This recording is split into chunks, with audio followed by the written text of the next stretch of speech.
In today's media world, don't let the spin you. Joto PR Disruptors. If you understand how to control public opinion to a large degree, you're going to be less affected by bad news. How does this work? I'll give you a really good example. This happens all of the time. I worked with a company. They had a reputational issue.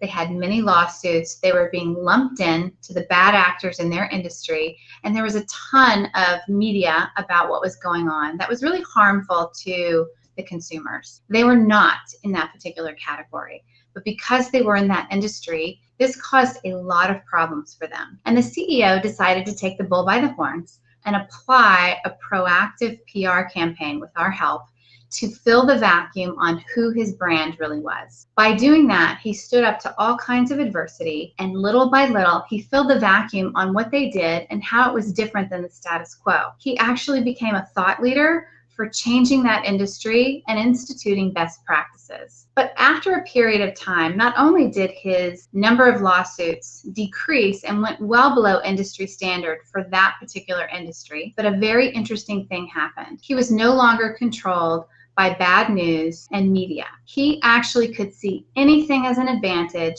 and he was able to use that information to then control the message that he was putting out. So no longer was he affected by bad news that was just hitting him. He was actually in control. Once you know how to leverage public opinion, it makes you much less susceptible to bad news.